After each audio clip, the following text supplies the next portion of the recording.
Global from Asia, episode 395, so close to 400. This is FBA 2023.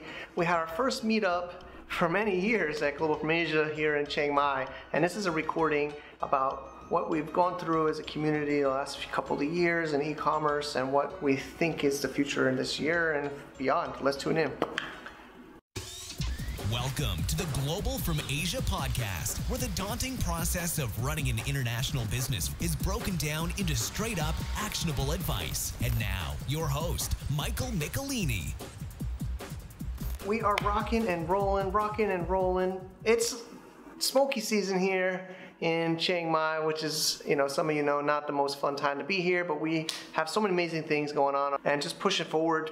It's mid-March, and what's happening is this episode is a long one. I was talking quite a bit. It was our first meetup since COVID here in Chiang Mai at the Hub 53 co-working. It was a really full house, almost standing room. They were bringing chairs in from other rooms at the space.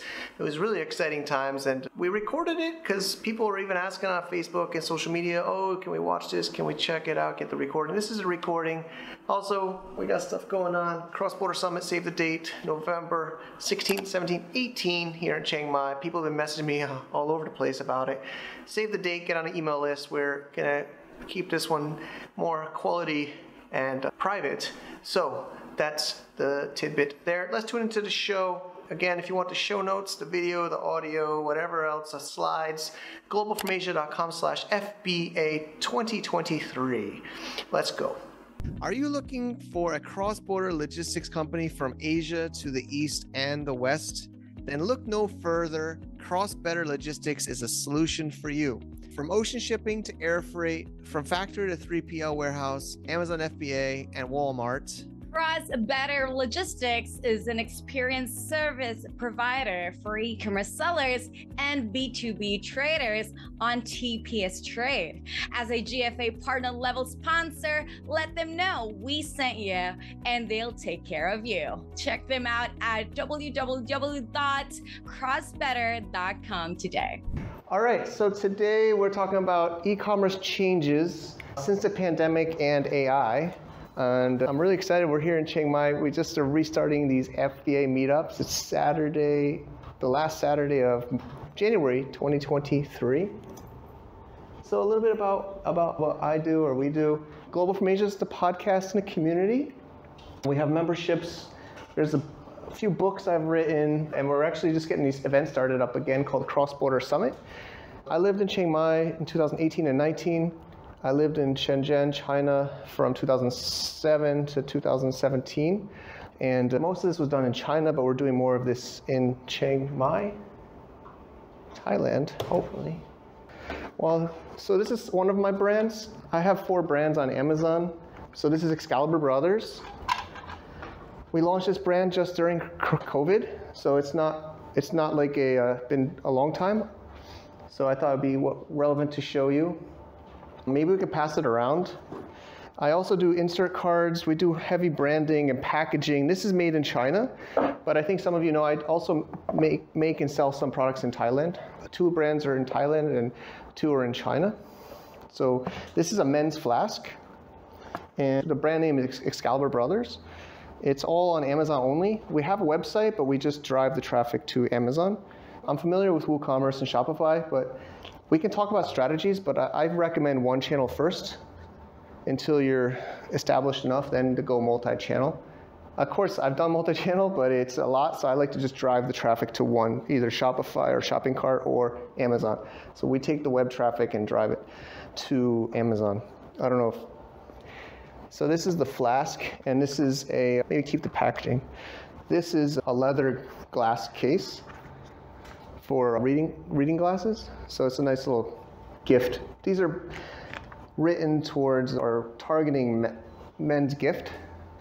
Actually, it's women buying it for men is the target, in my opinion. Because I think women are the biggest buyers on e-commerce, and they're looking for gifts for their boyfriend or their husband or their father. So we are kind of like targeting that. That's why the packaging is I believe, very important. So like, if you're looking to do I joke, but I think of my father when I was a kid and we're going to like Toys R Us or a store, and he's like driving back pissed that he bought all this toys that I wanted, and he's like, it's just packaging from Japan. Damn Japanese selling all these products in America. Packaging, it's just packaging. And I'm like, and I remember that, but actually it's expensive. Packaging is not even cheap, really. And I think it stands out when your listings, even people looking at it now, right? This is the presentation of the product.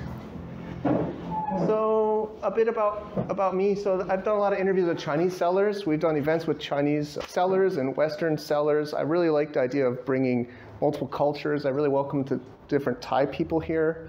I know I'm speaking in English, but I want to try to bridge more local sellers or local business people in Thailand, not just nomads or Westerners. I hope this event can bring more local businesses. And I've written a few books. I just had these printed on demand here recently while I got back. But my favorite book that I've written is The E-commerce Gladiator. So this talks about my experiences selling on Amazon.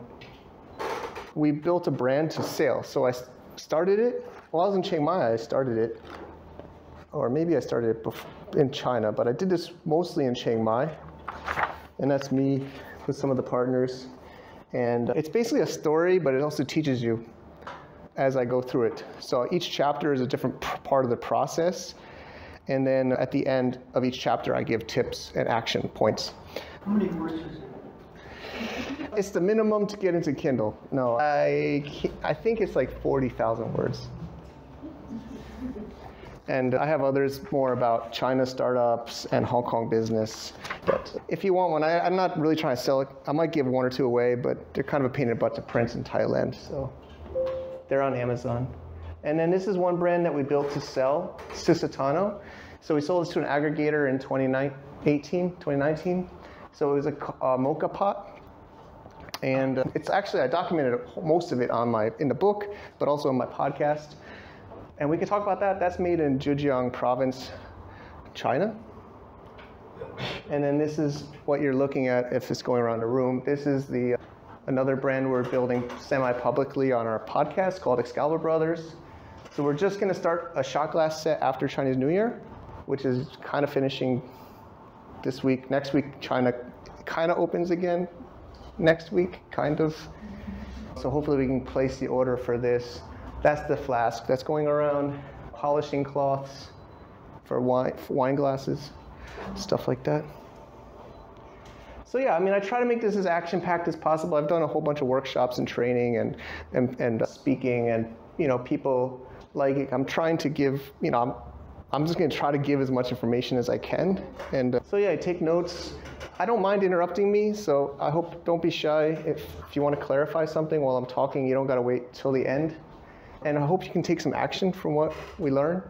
So this is going to be more of a talk, but then we go around the room, so we'll have some time for you to ask questions. But I want this to be interactive. So what we're going to cover is starting 2020. And it's also, I like to have my story involved with the learning, so it's going to be kind of like a little bit my experience with what happened in the industry. So we're going to start from 2020, the warehouse and logistics crisis. Maybe we can get some insights from others here. The shift of brick and mortar to e-commerce during COVID. Investors' money flow, aggregators, 2023 AI, and then some predictions of what's going to happen. So I look really scared. Everybody's laughing. I was kind of scared. That was live TV. I was in Manila, Philippines in March 2020. It's on my blog. It's on Yahoo Finance. They found me on LinkedIn, and they asked me to talk about how COVID was affecting Chinese logistics from Amazon. And all they cared about on live Yahoo Finance was China. How did COVID affect China and the logistics in China? I was like, man, this is not just China. I think I said it was like a 5-6 minute video clip. I said, I'm scared as heck. It's like 3 o'clock in the morning because it was live. So I was like dead tired and I was scared, and my internet was really bad in the Philippines. But at the end I said, I don't think you should just ask me about how COVID's affecting China. I think this is a global thing. But even in March 2020, Yahoo Finance was only talking about COVID in China, right? Nobody was talking about it affecting outside early. So it was still like, I feel like that was a big issue. A lot of society didn't really feel like it was going to affect them. It was just about COVID in China and the logistics in China. And then I remember everybody started selling PPE. I think we have some WeChat groups. Even for this group, there's a WeChat group. Some of you want to join. Ivan, does anybody know? I know you guys remember Ivan. Some of you remember Ivan. Ivan started selling masks. It was an FBA meetup. Every FBA seller I knew started selling PPE. Like I even started selling PPE. Wendy, there's my wife, Wendy. She's also from China. And everybody just started selling masks. It was just total insanity. Everybody that was doing trading, e-commerce, B2B started selling masks. It's just like the world's over. We got to go like mercenary, renegade, like make money now, sell masks. Like every seller, every FBA trading group, I was selling masks. It was just total insanity. Hello. It was just total insanity. And, so I'm going to try to put some quotes. I take quotes from people in the community. So Sandra, she has a startup, SnapBay, which is a Thailand e-commerce luxury platform. And she was just saying, like, everybody was searching masks or creams, So it was also just because that's what everybody was looking for, right? I have friends that were even in these meetups in Chiang Mai. They sold travel products. Like one guy's product line was neck pillows for traveling. And he's like, Mike, nobody's buying neck pillows for traveling. The world's off. Like it is like my business is just like on pause. So I'm just gonna sell masks. Everybody was just going nuts. Like what am I gonna? When I had to sell masks from Thailand, the government stopped it. Oh, they did. The government stopped us selling masks. I couldn't make them, and that's it. Oh no. Yeah, the government said no export of masks, any sort. So we just had to not make it. We just lost a whole huge amount. This government's a bit crappy. They shut PayPal down as well for the last 12 months. This is our business like. Yeah, I actually went to the post office to try and post some masks back to the UK because the family member didn't have any. They opened it up and said you can't send them. You can't send them. You can't make it. You can make it, sell it here, but you can't make it. It's got half a dozen masks. Now the whole factory ready to produce. Yeah.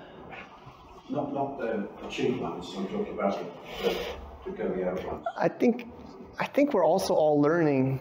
I mean, also I'm not talking about much today, but I've been getting even more into crypto and Web3. I don't really have it much in today's talk, but I mean, I really feel like we learned a lot about what the governments are doing to like kind of control. I don't know. I don't want to sound like some kind of conspiracy theory person, but I don't know if it was just always like this since forever, or it's just more clear. I think it's just picked up, right? Underground, you can't watch the media. Yeah. Wait till they start putting in the paper money. It's only like digital. Yeah. Drive it off the road, get a car, get a phone, and just take it out to the gas. Yeah. Well, we can save that for afterward. But yeah, I'm on that side of the fence too. But so this is a podcast I did with Ivan 10. So him and I were kind of co-organizing these meetups for a year or two together in Hub 53. And so he's like, Mike, we need to sell masks. We need to sell masks. Everyone needs masks. He's a Singaporean and he's in Singapore now. But so we had a cool episode if you're curious. But I just remember it was just such a surreal feeling in March, April, May 2020. Like it just, so my story, as you saw, I was in Philippines. My wife and kids were in China. We went back to China after Christmas 2019. We moved out of our house in Chiang Mai, put our stuff in various friends' storage, planning to come back in 6 months. So we leave and then we get stuck out as soon as we left. And I was almost separated from my family. I have friends separated from their families for years. Hello. And it was just a nuts time And then who remembers Amazon's inventory limits? Yeah, Eric, I know he's dealing. So really the scariest, I think it was Friday the 13th, March 2020. And I was getting kicked out of an Airbnb in Cebu, Philippines, because they wouldn't let me stay longer because they had somebody else there, but I had nowhere to go and I couldn't get on a flight. So I was getting kind of kicked out of an Airbnb about 12 noon on March 13th, 2020, which is Friday, trying to urgently book a shipping plan to get my products to go into Amazon, because rumor was, and it was a true rumor, that they're going to freeze inbound shipments. We had containers in China that we had already prepared to send, and I don't know if we got all of our shipping plans in on time. This is when I was with an aggregator after selling my brand. But it was just total nuts. Like every WeChat group, Facebook group, we're all just going crazy because we couldn't get our shipping plans into Amazon in time before they closed inbound shipments. I forgot how long they locked all inbound shipments, but it was a while you couldn't even book a shipping plan. So for those that don't know, shipping plan is when you just tell Amazon. I know some people ask me what FBA is. So FBA means fulfilled by Amazon. So it basically means you just send the products into Amazon in bulk, like cartons or more, and then when they get the customer to buy it, especially Amazon Prime, a lot of people in the US use Prime, it ships from their Amazon warehouse by the Amazon worker. So you as a seller don't need to do anything after we deliver it to Amazon. But if you can't get your shipment in, like they were blocked, you run out of stock, it's one of the, not the worst, but it's one of the worst things that can happen as a seller, because it kind of interrupts your whole, your ranking, your sales velocity, your other kind of stats. So usually sellers don't want to run out of stock at all costs. That flask that's going around, we jacked, this Christmas we almost ran out of stock, but we brought the price up from, I think it was around $16. It was up to $35 and still selling. No PPC. Christmas like December 10th, 11th. We're trying to slow down sales and they were still selling. You just try to stay in, at least my strategy is to try to stay in stock. So you bring price up to try to slow down sales, but sales are still coming.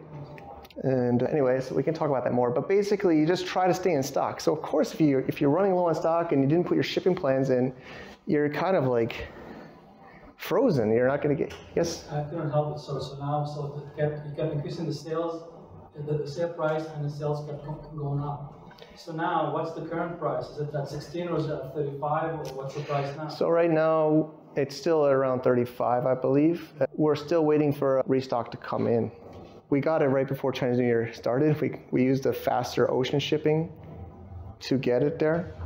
But yeah, we still kept it high. So once you put it in stock, will you keep it at the high price?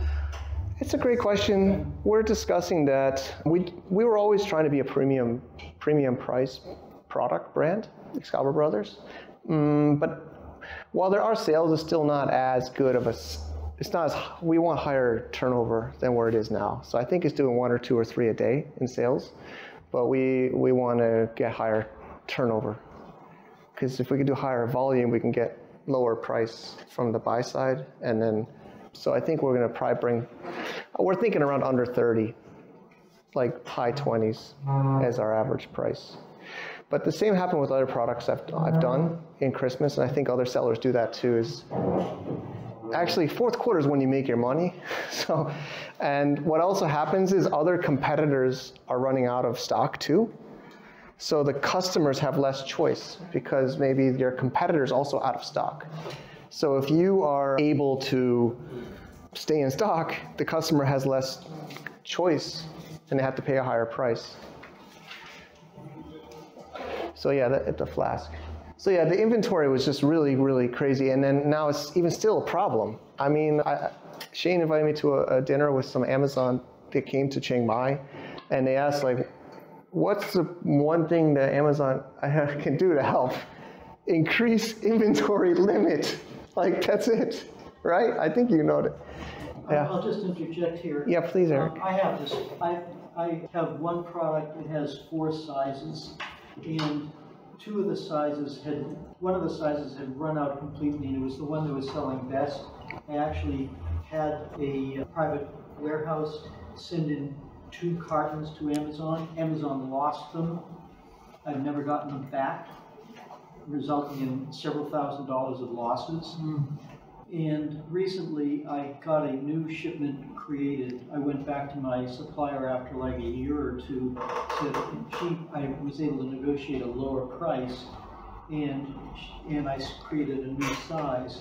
So I saw those inventory limits, and they said I could send like 20, something like that, which is ridiculous. So I just thought, okay, I'm going to try and get more in.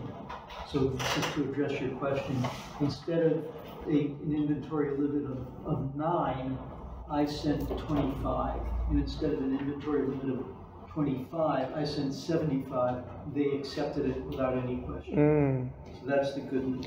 That's great. And I had 2 other products that had no inventory at all, and I sent in 100 each of those. I don't know how they'll sell, but at least I'm able to get enough product in there to satisfy demand. Yeah. So one big thing that's changed, with Amazon, I'd say since 2020 is you almost need 3PL now. I mean, right? Before coronavirus, you could just mostly send full container. I remember sending containers into Amazon.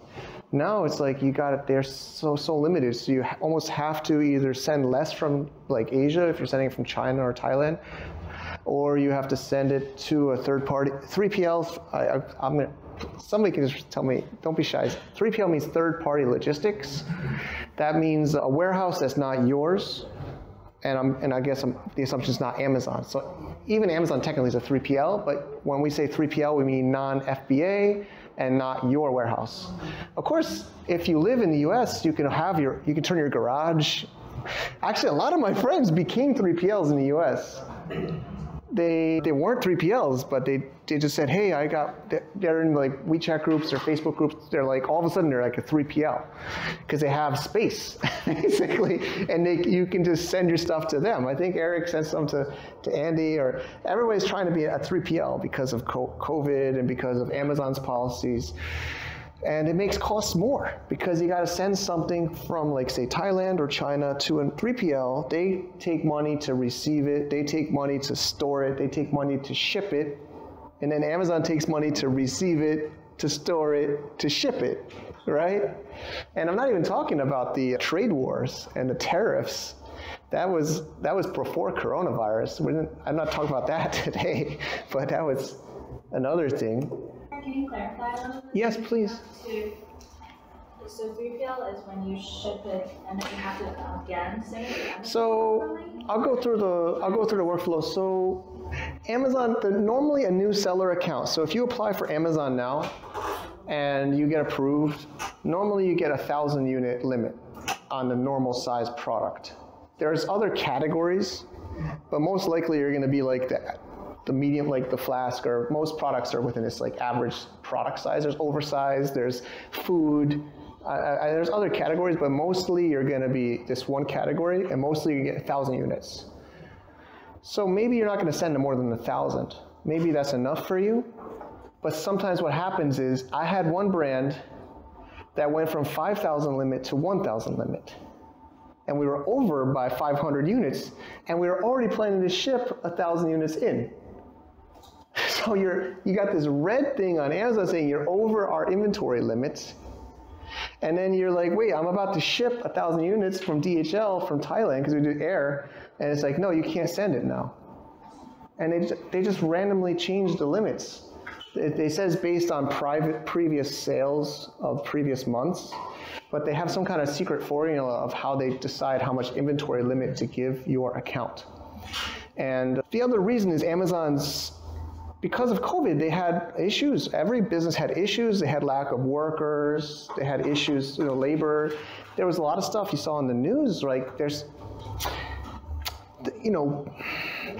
Amazon is evil because it makes people work when there's coronavirus. Coronavirus is spreading in the FBA Amazon warehouses.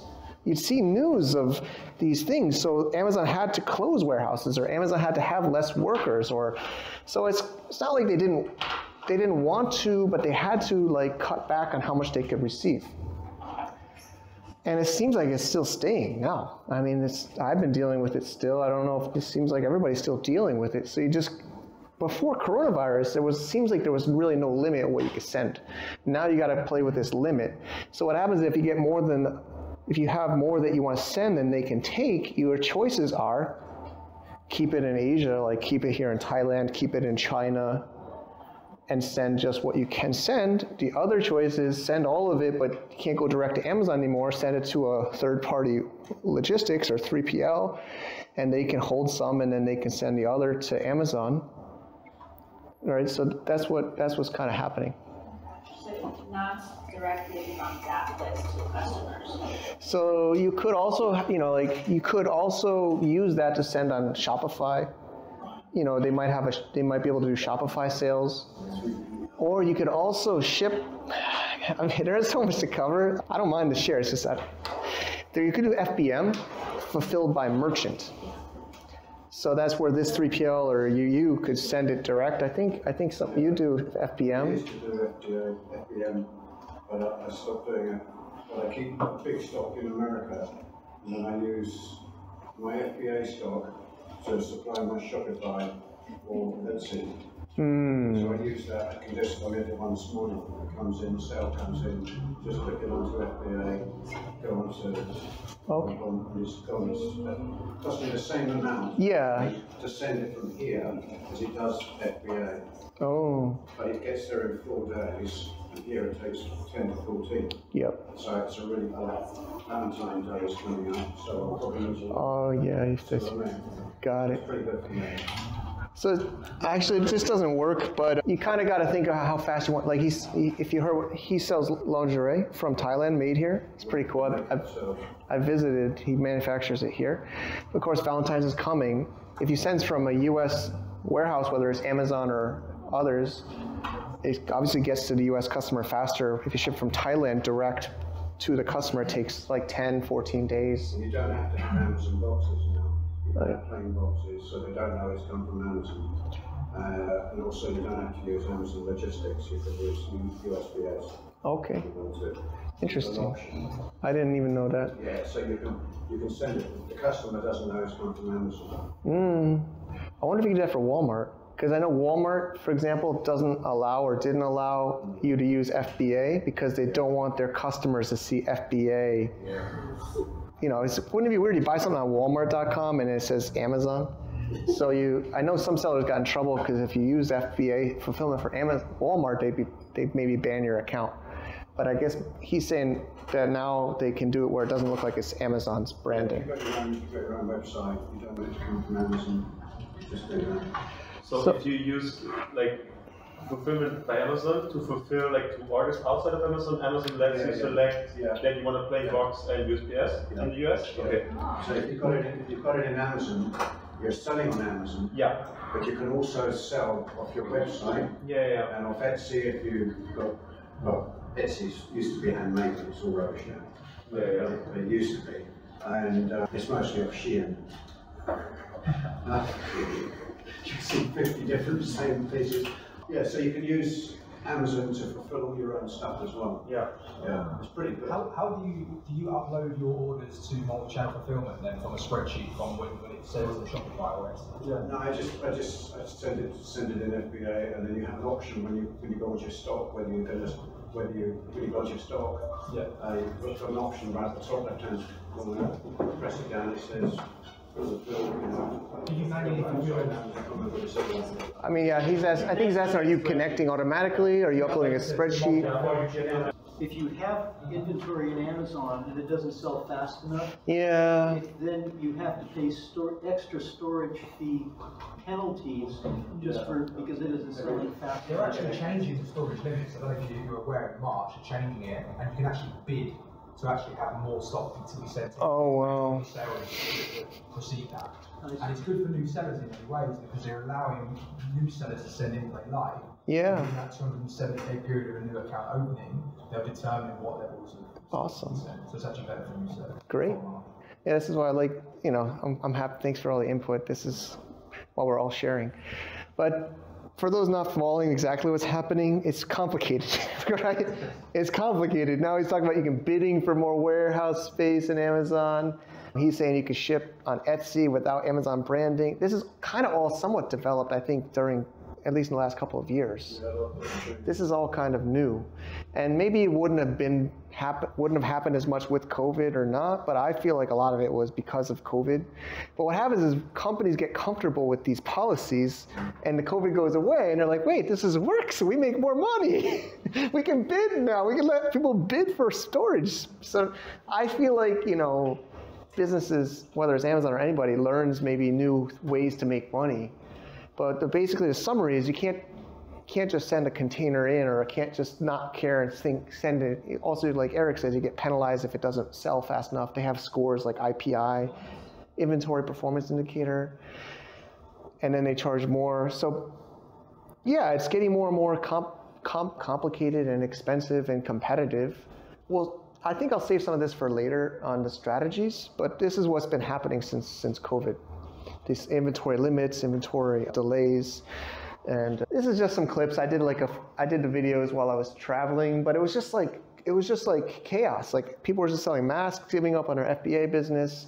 People were, it just felt that was mostly up until the summer of 2020. I'd say it was really, really crazy. So some of you maybe know him. I think he's in South Thailand. I just got quotes over the years.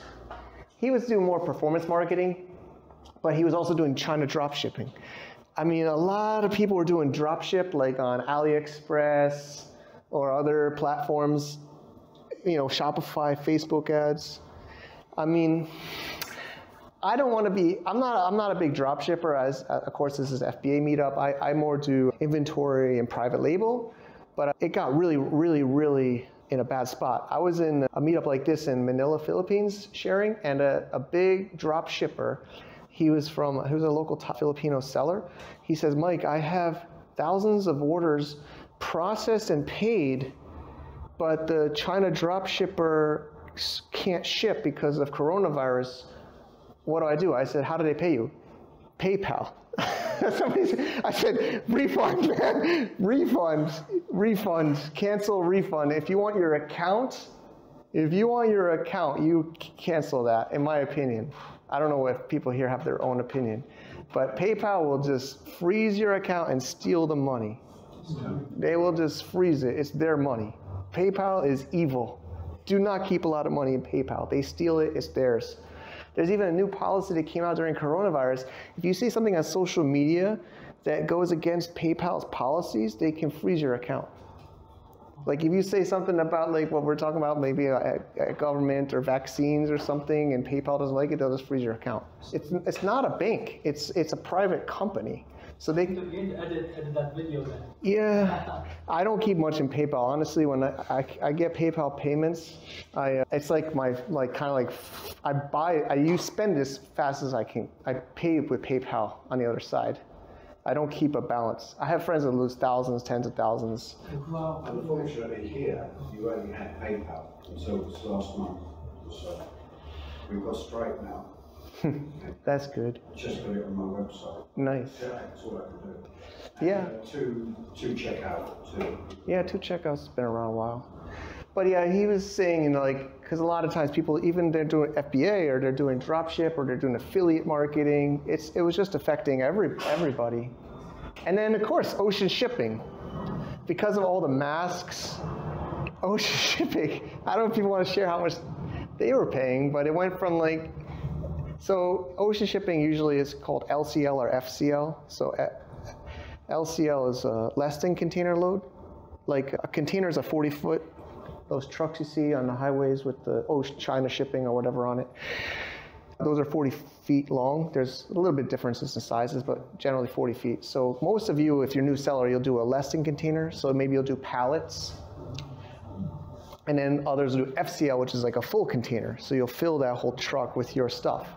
So a full container, maybe you could share some quotes, but they used to kind of be, I did a lot from China. Usually it was like $2,000, $3,000 to Los Angeles from South China. It got up to like $25,000. And then they all got stuck in California. Yeah, or the Panama Canal, it got one of those things went sideways. And they all got unloaded in California, and the whole port was blocked up, and there was no logistics. Nothing could get in. Yeah. They couldn't get the empty boxes back to fill them up. It was just a true nightmare. That was kind of also during the masks and PPE, but then it's calming down. I think like mid to late last year, it's coming back down. It's been dropping a lot, and I'd love to hear others, but it's been dropping a lot. Yeah, when I just did my recent shipments, the prices were far more, they were reasonable. They were like what they were before COVID. So for me, I had one of the brands, it was a Thailand brand I was going to launch. He's in Hua Hin, it's a factory. We delayed because we were going to ship, but it was like maybe 4,000. It's a little bit more from Thailand to US than China to US, at least in my experience. And it was going to be like 4,000 or 5,000, but then it jumped up to $25,000 or $30,000 because we were going to do a full 2 containers actually. So I'm actually, he was more the investor, factory partner. I was more the market. We're still working on it, but we delayed it until last summer. We just kept his stuff in the factory, all packaged, branded, just sat in his warehouse. He's like, Mike, we're not going to launch. I'm not going to spend $40,000 on shipping 2 containers. But honestly, we were a little bit blessed. I know it sounds horrible, but we were blessed because we didn't start. The people that were already starting, what's your choice? You already have your launched your products, you have your sales velocity. Do you just stop? So a lot of sellers just had to pay. It's your choices, play or not play. There was like, close. So I mean, so that was really, really, really painful. And some of the aggregators, I work with a lot of aggregators are like, not just for Amazon, aggregators basically buy a lot of sellers or any kind of businesses. An aggregator means basically buy and they consolidate. So we'll talk about that in a second. But they had locked in long-term rates with the shipping. There was one German aggregator, and he was, even during the heights of COVID, was only paying like $2,000 for a container. I was like, how are you doing that? He's like, oh, we locked in long-term rates. I was like, can you give me that? But I don't know if he wasn't willing or able, but he says it would be hard because his company has the contract with the shipping company. Does the price correlate with the value of the product? Or No, it doesn't matter what you put in there, as far as I understand. It's just the thing. You just pay more for the insurance if you insure your products and the value is higher. Okay. Yeah. So yeah, I don't know if some of you know, he's in Bangkok, Zach, but he also has high ticket drop shipping. He does a lot.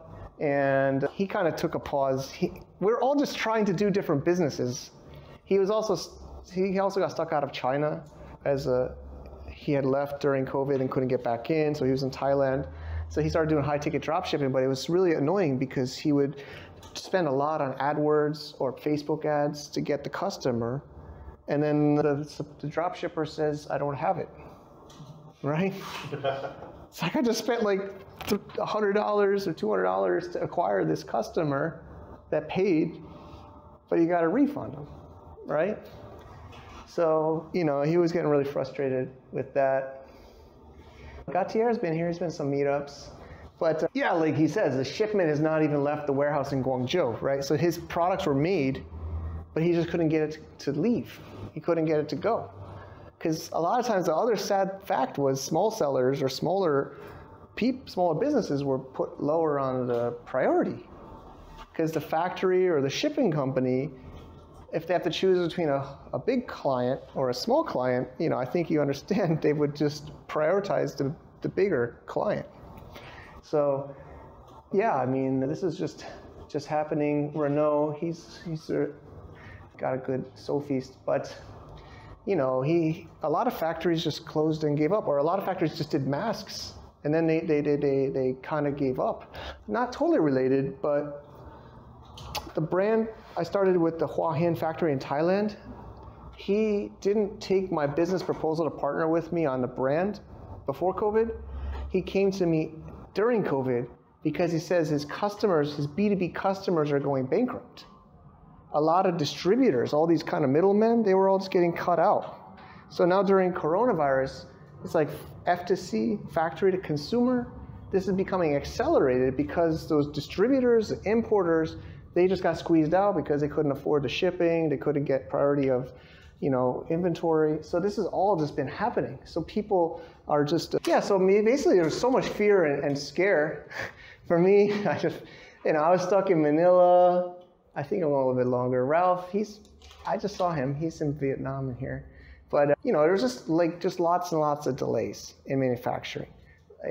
Multiple months, weeks, the cycle's already a long term. Nate, I think probably some of you know Nate. But he works with a lot of newer sellers, Sellerplex. But, especially launching during coronavirus was so hard. And, it's already hard enough to launch. But when you got these unpredictable shipping rates and inventory limits and, and a consumer up, index, discretionary income. So, but what happened was there was this mask thing and everybody stopped being a seller. But then everybody realized people were going to buy online. Stores are going bankrupt. Brick and mortar is going bankrupt. Malls are going bankrupt.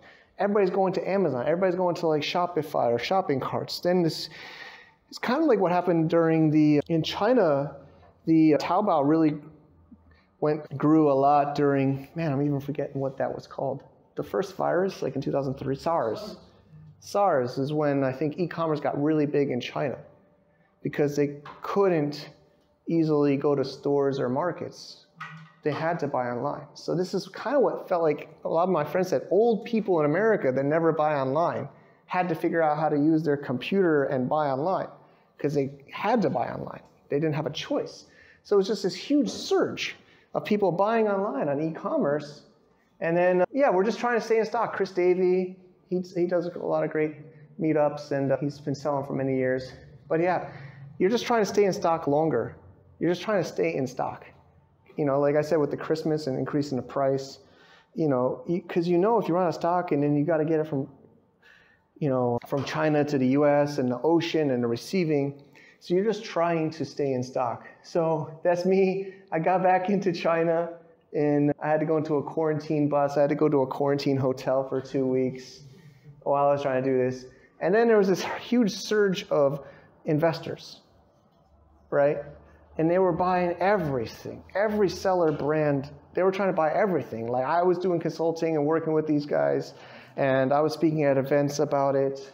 I think I show it. Yeah, so I was doing a meetup in Shenzhen to sellers about valuing your business and how to get more valuation for your company. And the multiples went crazy. And I added this after, but not just for the buyouts, but for the PPC. I talked to some other sellers. So PPC is pay per click. It's basically like you're bidding for a keyword on Amazon or Google or Facebook, well, not really Facebook, but anywhere you're trying to be at the top of the paid ads. So these aggregators had so much money. So aggregators are like investors, and then everybody, I saw so many pitch decks. Pitch decks are like, trying to raise money.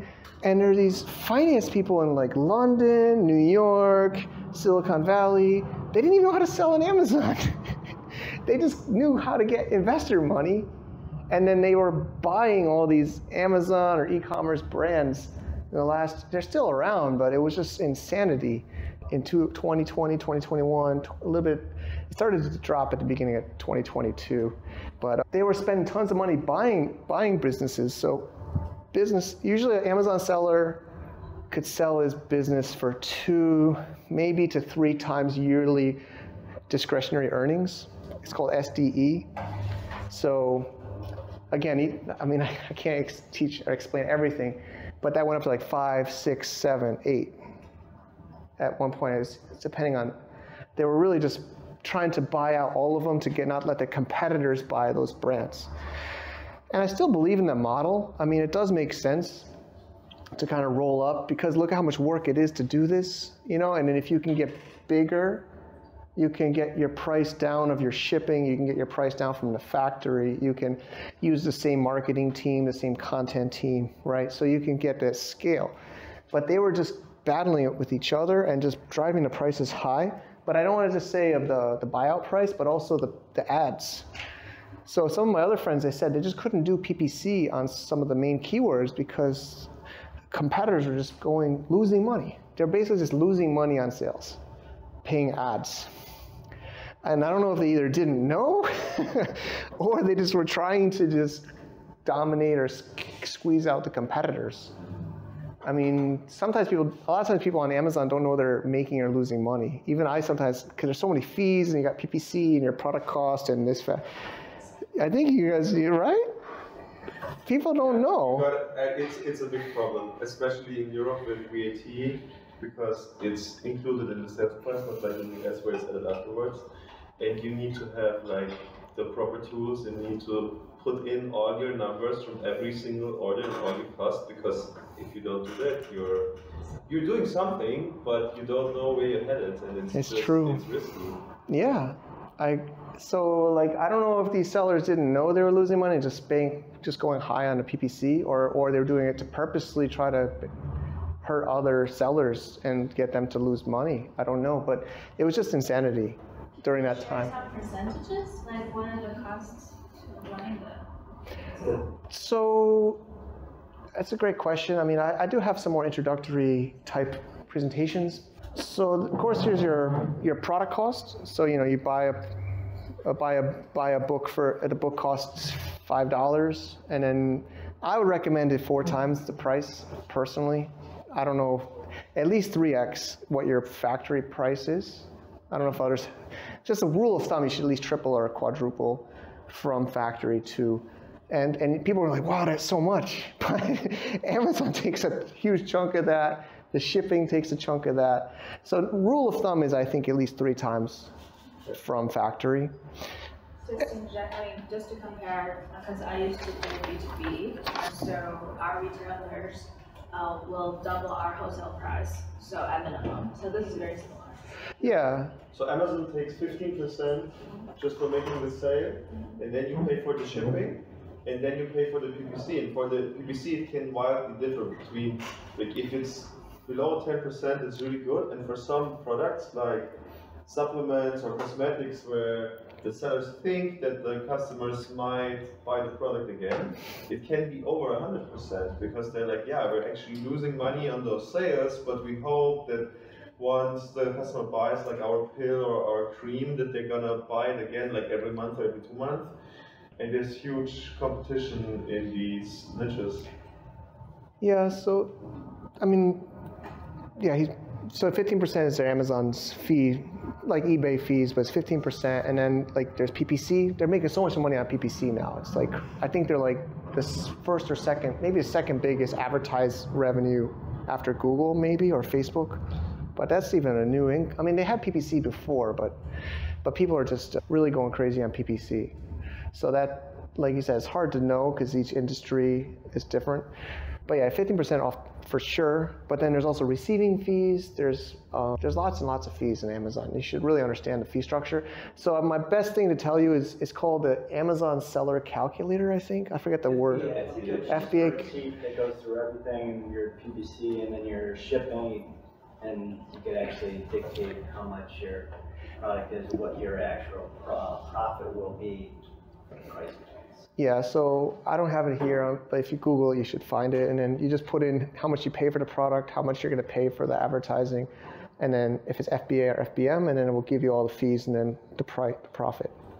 Realistically, I was losing 50%. It wasn't, FBA calculator says 15%, but my bottom line was they were taking 50%. Yeah, I am getting the same. There are a lot of them around half now. Half is Amazon fees from the seller price, revenue.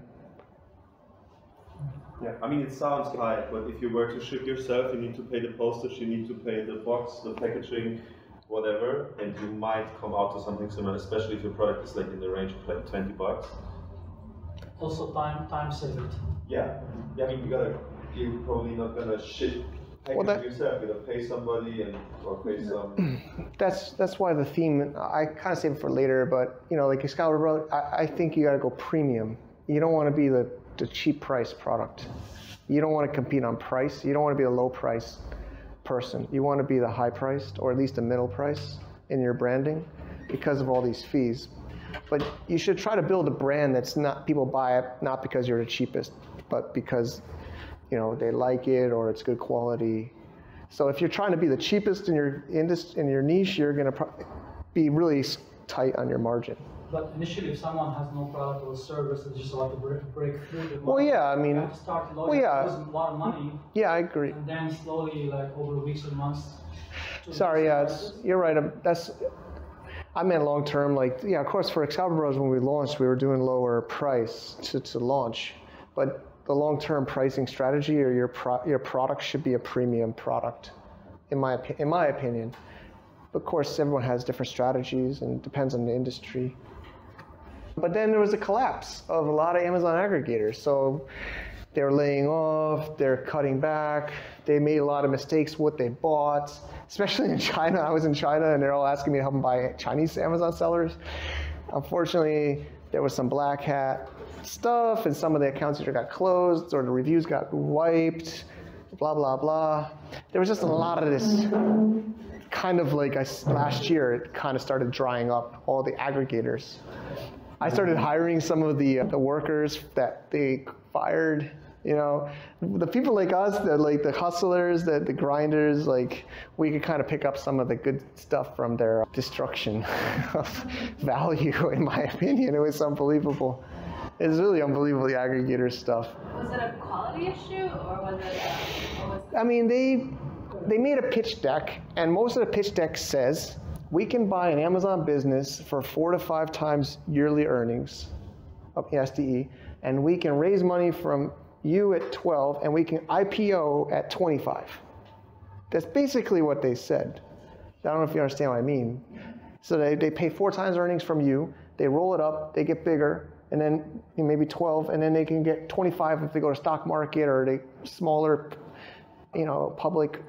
Or there's some, I forgot the word. It's the same as affiliate marketing, isn't it? They package them all up and they sell them all as package. Yeah, yeah. And of course they try to grow the sales. They try. But some of them actually said they don't, some of them weren't that good. They said, no, we're more going to make money by rolling them up and just saving money and cutting cost. Like, and maybe driving price down or bundling it up with other shipments. Like they said, like, look, this seller, he does LCL, he does LCL, she does SCL, we do FCL. We buy it, we put it all in one container, we save money, which makes sense. But they were also just didn't know how to do it. It was so frustrating. I don't know if anybody here knows sellers that sold their brands to these aggregators. They're upset. I mean, even me, like, you look at what they do, they don't know they just destroyed it. Like, they would cut stuff out, like they would stop doing strategies you thought was good. I mean, it's kind of always frustrating to watch.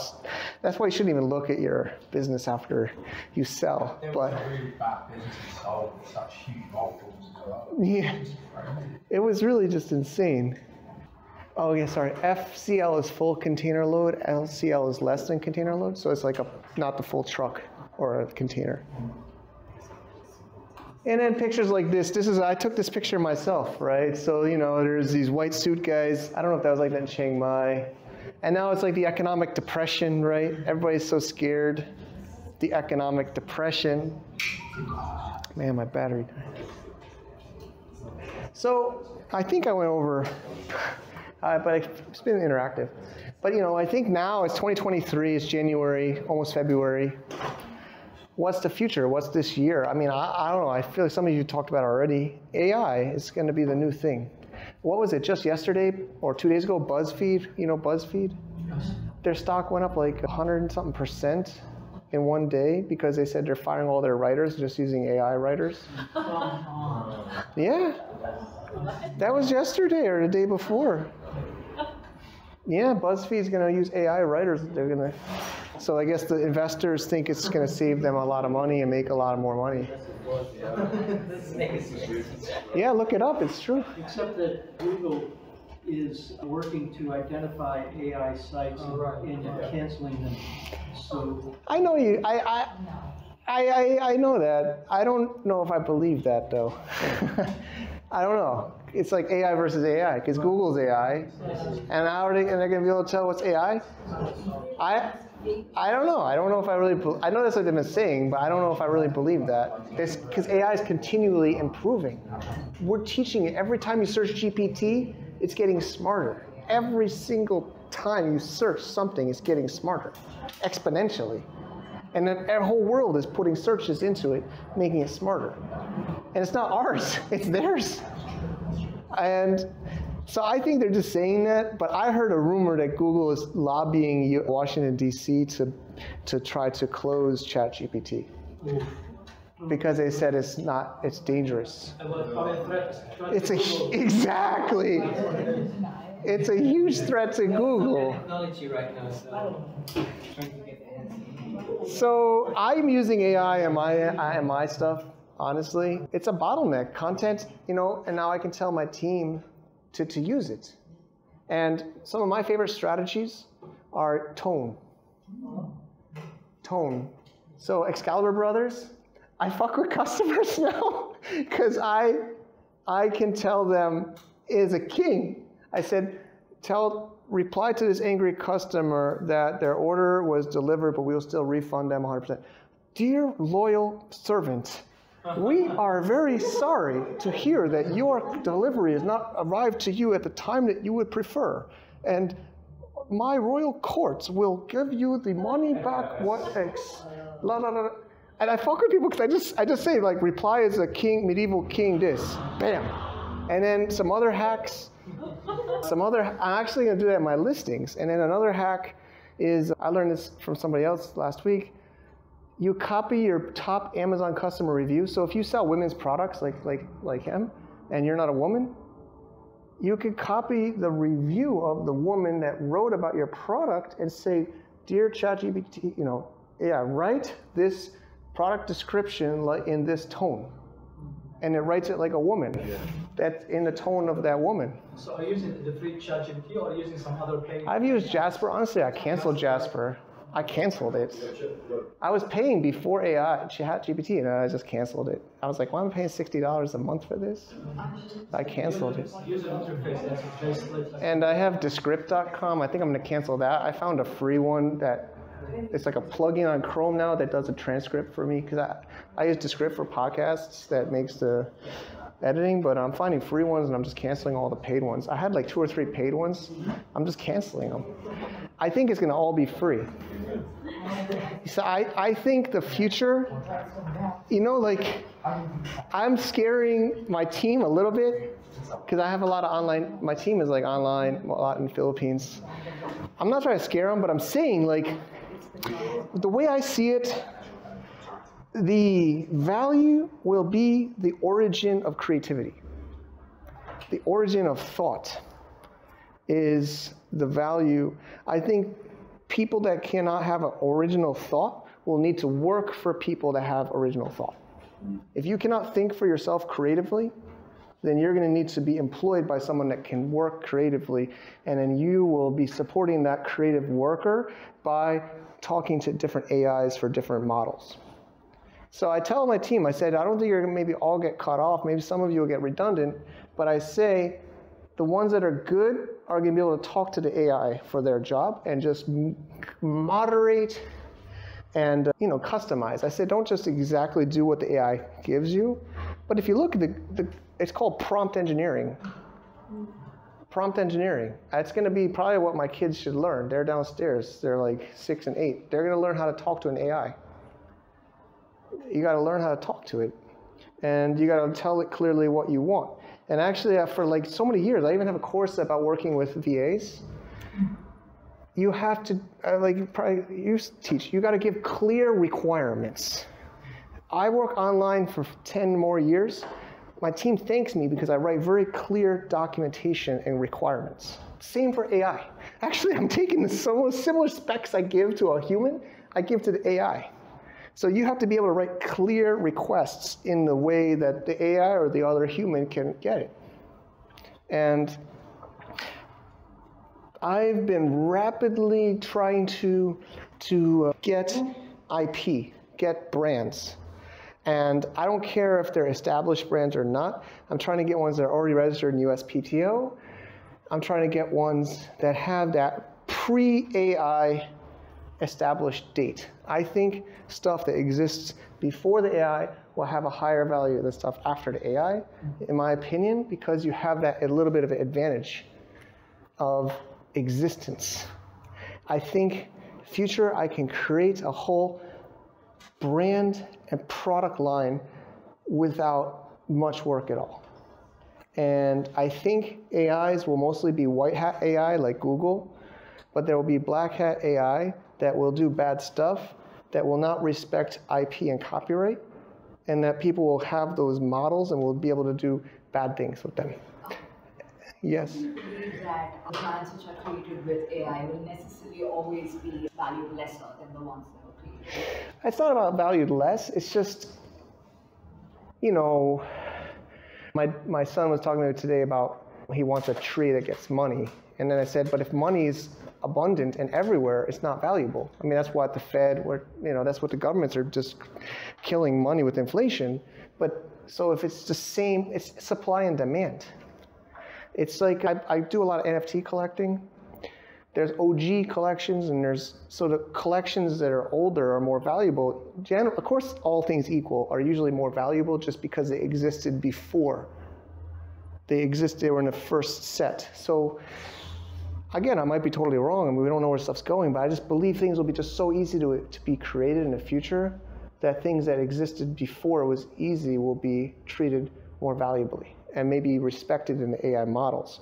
But I'm saying is, I was just saying about the black hat and the white hat AIs, like we're not gonna be able to copy IP with a white hat AI, meaning they respect copyrights and they respect trademarks. So it's all about brand.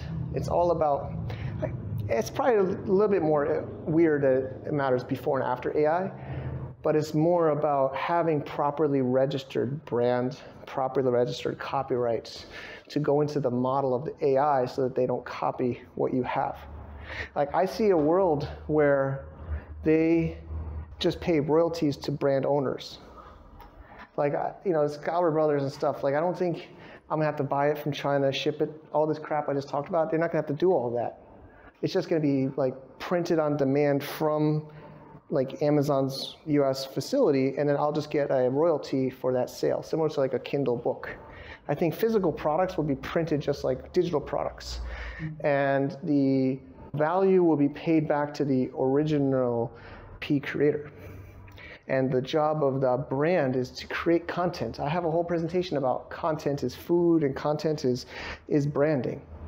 I've seen this WhatsApp group, TikTok videos and educating your customer. I mean, that's what we always say, but sellers say, I don't have time. But I think that's all that sellers and brand owners should be doing in the future, is just creating content. Educating and engaging. But maybe I'm a little bit weird about the pre and the post AI, but I feel like it might be like an OG kind of thing, like original gangster. It basically means you were existing before this renaissance. Like, maybe I'm all hyped, but I watch these crazy videos of these people doing AI, and they say, like, if I'm 20 years old now, drop everything and just study all AI. It's like more than the typewriter, it's more than the newspaper, it's more than the internet, because it's just exponential on everything. The thought, you'll be able to think something and it will be able to be created. There's gonna be like lower and lower barrier to creating something. So yeah, I mean, it just makes me feel more and more about the crystal ball. The crystal ball is like the values of IP, and we can just exponentially create. Can I get those AIs again in tone or something? So the main one is taking over. It's called ChatGPT, which is but it's easier. It's chat.openai.com. And that one's actually they're starting to charge $42 a month now, but there is a free, still mostly a free. But they say if you want priority access to their AI, you have to pay $42 a month. But then there's Jasper AI. I used for like over a year. Just for writers. And then the future Futurepedia.io is a good one, which is a directory of AI models or tools. But it's basically a lot of it's getting integrated into what we already use. Like Notion, a lot of you use Notion. Notion's starting to add AI into their own product. So you can put in like a title, and then it can even give you a better title. It'll start to write out. So AI is getting integrated into all of our tools as we go. But yeah, ChatGPT, it's a stupid name. They really fucked up. I don't know why they had the most hardest name to I was even saying it wrong and typing it wrong for a while. I don't know why they. Could that be used for searching keywords? Yeah. So so here's like one way I made. So Excalibur Brothers, I'm trying to make some social media content. So I said, give me 10 different ways humans lived in the medieval times versus now, and it spits out 10. And then I say, as a medieval king, write a notice about why your subjects or why people didn't, point one was people didn't take a shower or a bath. They sponge cleaned themselves with like a wet cloth, right? So that sounds weird to us, but that's how they, in the medieval Europe, cleaned themselves. So I said, can you please explain to us why they did that? And he's like, so then I'm going to make that into like a social media post. And I'll have like a header like, ask the king, right? And then it will show a picture, which I can get from Midjourney is another one for design, Midjourney. So Midjourney and ChatGPT are the kind of top two. ChatGPT is for text, Midjourney is for graphics. It's actually not that easy to use, honestly. You use Discord, and you got to kind of really. I've gone down a rabbit hole. I've gotten Google Sheets, and there's huge Google Sheets templates I've gotten that gives you like all these different kind of ways you can talk to the AI. But there's also Midway. There's a lot. It's all still so new. It's overwhelming. I bought Logic AI, and that will do if you put your keywords in with your description and your image. There's a ocoya.com, and that one you can get, at least last week I got a lifetime on AppSumo for it. It was $60 one time for lifetime of Ocoya. Ocoya actually does Amazon descriptions as a template. So you put in the product name and not a description, but you talk about the product, and it will spit out 5 or 6 variations of the product description for Amazon. Ocoya. But basically, there's more and more of these tools, and there's going to become more. There's going to become more. There's going to be so many more. So the point is, you have input and output. Like almost one of my favorite college classes was thermodynamics, because there's input and output. I like that. You kind of have these puzzles, and you have what comes in, what comes out. So you basically have to learn how to give it an input or a prompt, and it will give you output. Question? If you were to wish for an AI tool for yourself or business, what would it be that is not existing? I mean, I think it exists. I haven't had time to learn it. Email replies. Some people are using it for email reply. It reads your Gmail, and then it could even preemptively give you a response to that email. What's that tool called? See, I have this long like Google Doc where I'm just dumping. Mostly, I'm learning this on Twitter, and it's a plugin on Gmail. Yeah. But I'm sure if you Googled it. Yeah. But I haven't. I don't know. I mean, I haven't gotten into learning it yet. There's one called GPT Writer. Yeah. Yeah, there's just so many right now. It's like even Google had this for like 1 or 2 years now already, where they auto-expand or finish your sentences. Like you begin to type a sentence, and then I mean it's not writing the complete text for you, but like yeah. I don't know why I thought I had it. But yeah, replying to email or even sorting email would be cool. I mean, Google does that with the promotions and spam. And I know there's filters, but it could just almost tell me this is an important email I should, because I'm not always looking at my email. I don't want to always look at my email. And I have people to help me with my email, like human people, but they're not also fast enough. honestly, sometimes they don't even categorize it correctly. I think like an AI would be better to see what's actually urgent, like a bill's not paid, I forgot about a phone call with somebody. I think this stuff's going to be smart enough to just be like my assistant says, Mike, this email is really important. You got to, because I don't want to be distracted by chats and emails. I try to just batch my email, but then I'm also paranoid I'm going to miss something that might be important. So if this AI could just, that's what Elon Musk, one of his projects is Neuralink. Neuralink is supposedly like that. But we should do some more. I mean, I guess it's been kind of interactive, but I think that's most of my presentation. And thank you to our sponsor, our returning sponsor, Mercury.com, online bank. Well, it's a real bank, but you can do it totally online for US. Our Blimp program participants are going through this as well. Thank you, Mercury. Travis is great there. He's been on our show. He's been in our events. We're going to have another event where we will have them attending as well. And if you want to get a little bonus for you and us, if you sign up and do some special circumstances, you can go to globalfromasia.com/Mercury. I also have a video tutorial that we use even for the Blimp people. I use the same exact video to learn how to use it. I hope you can check it out. Totally free. Why not? See you there. I'm sitting here on the video. I prefer audio, and I think still most are watching this. I hope it was valuable. That was recorded by video, but mostly audio could get from that anyways. I am just trying to push our limits, I'm going to be 42 years old in less than a month. April 2nd. It's insane what's been happening the last few years. But we survived, like we talked about in that sessions. And if you survive the hard times, you thrive in the future, in the good times.